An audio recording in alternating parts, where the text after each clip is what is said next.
melakukan kolaborasi dengan akun-akun IG lainnya untuk menyebarkan ajakan agar pelajar jangan takut. Banyak problematika yang kemudian terjadi dalam proses penegakan hukum kepada Del Pedro dan kawan-kawan.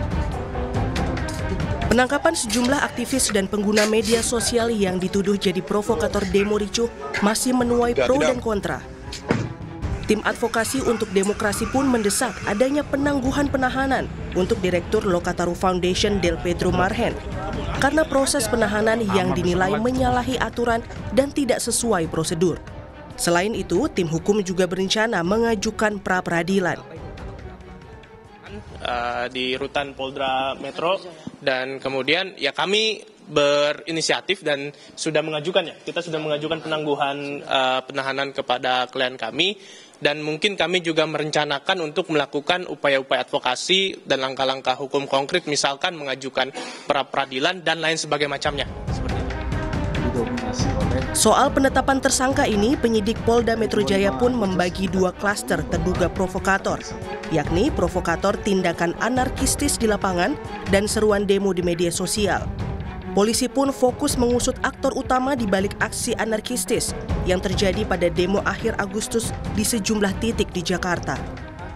Klaster lah ya, ada dua kelompok. 6 tersangka pertama adalah kelompok orang yang diduga atau tersangka yang diduga menghasut, mengajak khususnya anak-anak, pelajar untuk ikut atau berada, untuk hadir dalam situasi yang membahayakan keselamatan jiwa anak. Akan mengusut tuntas aktor utama, aktor penggerak utama di balik kerusuhan.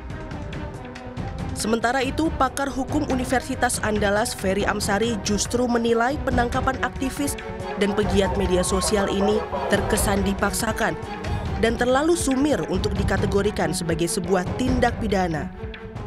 Bagi saya terkesan dipaksakan ya, untuk kemudian pernyataan-pernyataan di media sosial itu sebagai tindakan untuk dinyatakan sebagai penghasutan. Siapa yang menghasut, siapa yang dihasut, menurut saya terlalu sumir untuk kemudian dikategorikan sebagai sebuah tindak pidana. Ya. Apakah kemudian karena sebuah pernyataan di media sosial lalu di-like oleh seseorang dan ternyata dia dianggap sebagai menghasut? Apakah orang yang me-like itu ikut di dalam peristiwa unjuk rasa? Tak hanya Del Pedro, total polisi sudah menangkap 43 orang yang diduga menjadi provokator aksi anarkistis. Dalam demo beberapa hari lalu, diantaranya admin Wijayan memanggil Syahdan Hussein dan pegiat media sosial Laras Faizati.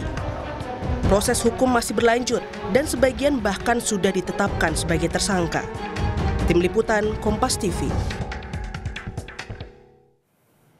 Sementara itu, Saudara, Presiden ke-6 Republik Indonesia Susilo Bambang Yudhoyono mengatakan unjuk rasa yang terjadi pada akhir Agustus ini membuat seluruh pihak sadar pentingnya membangun negeri ke arah yang lebih baik dan menjadi amanah dalam menjalankan tugas.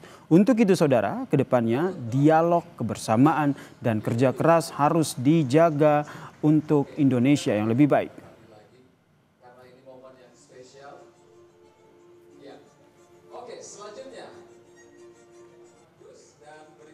Yang terjadi di negeri kita, menurut saya menyadarkan kita semua bahwa kita harus menjaga dialog dan kebersamaan kita, menyadarkan kita membangun negeri ini ke arah yang lebih baik menjadi amanah, tugas dan kewajiban kita.